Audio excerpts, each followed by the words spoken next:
ഞങ്ങൾ അതിലൊരു ചെറിയൊരു പ്ലാനൊക്കെ ഇടണമെന്നുണ്ടായിരുന്നു. പക്ഷേ എല്ലാവരും കൂടി തീരുമാനിച്ചാൽ അതിനൊരു പ്ലാൻ ഞങ്ങൾ ചെയ്യുള്ളൂ.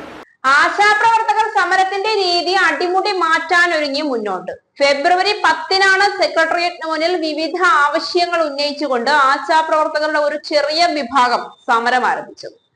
ഓണറേറിയം 21,000 രൂപയാക്കി ഉയർത്തണം, പെൻഷൻ പ്രായം 65 വയസ്സാക്കണം, വിരമിക്കൽ ആനുകൂല്യങ്ങൾ പ്രഖ്യാപിക്കണം, പെൻഷൻ നൽകണം, വിരമിക്കുമ്പോൾ 5 ലക്ഷം രൂപ വിരമിക്കൽ ആനുകൂല്യമായി നൽകണം തുടങ്ങിയ ആവശ്യങ്ങളായിരുന്നു ആശമാർ പ്രധാനമായും ഉന്നയിച്ചത്.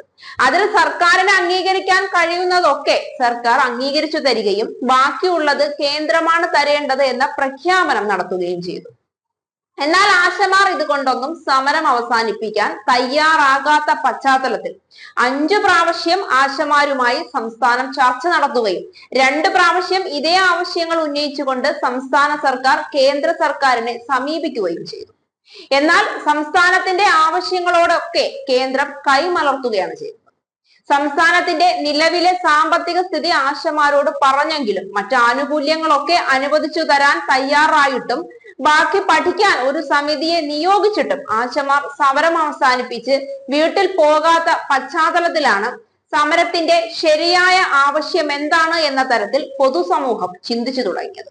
98% ആശാ തൊഴിലാളികളും ഇപ്പോഴും സേവന രംഗത്തുള്ളപ്പോഴും വളരെ കുറച്ച് ആശമാരെ മാത്രം സംഘടിപ്പിച്ചുകൊണ്ട് കോൺഗ്രസിന്റെയും BJP-യുടെയും അച്ചാരം വാങ്ങി ചില രാഷ്ട്രീയ നേതാക്കളെ മുൻനിർത്തി സെക്രട്ടേറിയറ്റിന് മുന്നിൽ സംസ്ഥാന സർക്കാരിനെതിരെ നടത്തി വരുന്ന ഒരു ഗൂഢാലോചനയുടെ ഭാഗമാണ് ആശാ സമരം എന്ന തരത്തിൽ പിന്നീട് കേരള സമൂഹം അത് ഉൾക്കൊണ്ടു കഴിഞ്ഞു. ഇതേ തുടർന്ന് കഴിഞ്ഞ ദിവസം ആശമാരുടെ വിരമിക്കൽ പ്രായം 62 എന്നുള്ള പ്രഖ്യാപനം പോലും ഗവൺമെന്റ് പിൻവലിച്ചു. എന്നാൽ ഇതുകൊണ്ടൊന്നും സമരം അവസാനിപ്പിച്ച് പോകാൻ ആശമാർ ഇപ്പോഴും തയ്യാറല്ല.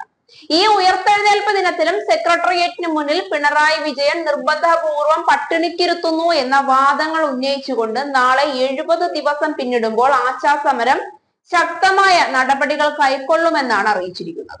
ഇതിനൊക്കെ പുറമെ പിണറായി വിജയൻ ഭരണം തുടർഭരണത്തിന്റെ 4ാം വർഷം ആഘോഷിക്കുന്ന വേളയിൽ സർക്കാരിനെതിരെ ആ പരിപാടി അലങ്കോലപ്പെടുത്താൻ ചില ആശയങ്ങൾ അണിയറയിൽ രൂപീകരിക്കുന്നുണ്ടെന്ന് ആശാപ്രവർത്തക തന്നെ മാധ്യമങ്ങളോട് വെളിപ്പെടുത്തിയിരിക്കുകയാണ്. സർക്കാരിന്റെ 4ാം വാർഷികത്തോടനുബന്ധിച്ച് കോടികൾ മുടിക്കുന്നു എന്നും എന്നാൽ തങ്ങൾക്ക് തരാനുള്ളത് തരുന്നില്ല എന്നും ആരോപിച്ചുകൊണ്ട് സർക്കാരിന്റെ പരിപാടികൾ അലങ്കോലപ്പെടുത്താനുള്ള പദ്ധതികളാണ് അണിയറയിൽ ഒരുങ്ങുന്നതെന്ന് ആശാപ്രവർത്തകരുടെ വായിൽ നിന്ന് തന്നെ അറിയാതെ വീണ വാക്കുകൾ കൊണ്ട് വ്യക്തമാണ്. സർക്കാരിനെ പ്രതിസന്ധിയിലാക്കാൻ കഴിയുന്നതൊക്കെ ചെയ്തിട്ടും ഇത്രയേറെ ആക്ഷേപങ്ങൾ സർക്കാരിനെതിരെ ഉന്നയിച്ചിട്ടും ആശമാരുടെ ഒരു ചെറിയ വിഭാഗം മാത്രമാണ് സമരം ചെയ്യുന്നതെങ്കിലും അത് ശരിക്കും ആശാപ്രവർത്തകരുടെ നേതൃത്വത്തിൽ അല്ല നടത്തുന്നതെങ്കിൽ പോലും അനുഭാവപൂർവ്വം ചേർത്ത് പിടിക്കാനുള്ള എല്ലാ സമീപനവും സംസ്ഥാന സർക്കാർ നടത്തുമ്പോഴാണ് സർക്കാരിന്റെ പരിപാടി പോലും അലങ്കോലപ്പെടുത്താൻ തയ്യാറെടുപ്പുകൾ ആശമാർ നടത്തുന്നത്. ഇതിന്റെയൊക്കെ അണിയറയിൽ ചുക്കാൻ പിടിക്കുന്നത് ആരാണ്? ഞങ്ങൾ ഇതിനെക്കുറിച്ച് ചർച്ച ചെയ്തു വരികയാണെന്ന് ആശാപ്രവർത്തകർ പറയണമെങ്കിൽ ഈ ചർച്ചയൊക്കെ നടത്തുന്ന കേന്ദ്രം എവിടെയാണ്? ആശമാർക്ക് ഈ സമരം ചെയ്യാൻ സ്രോതസ് എവിടെയാണ്? നൂറ് ചോദ്യങ്ങൾ പൊതുസമൂഹം ഇത്തരത്തിൽ ഉയർത്തുമ്പോഴും കഴിഞ്ഞ കുറെ നാളുകളായി ആശമാരോട് ഇതൊക്കെ ചോദിച്ചുകൊണ്ടിരിക്കുമ്പോഴും ഉത്തരമില്ല. എന്തൊരു ധാർഷ്ട്യത്തിലും അഹങ്കാരത്തിലുമാണ് സർക്കാരിനെ അട്ടിമറിക്കാൻ വേണ്ടി പോലും ഞങ്ങൾ തയ്യാറാണെന്ന് വിളിച്ചു പറയുന്നത്. അത്തരം വലിയ പ്രഖ്യാപനമൊക്കെ നടത്തുമ്പോൾ അതിന്റെ അണിയറയിൽ പ്രവർത്തിക്കുന്നവരും അത്ര കണ്ട് ശക്തിയുള്ളവർ തന്നെ ആയിരിക്കട്ടെ.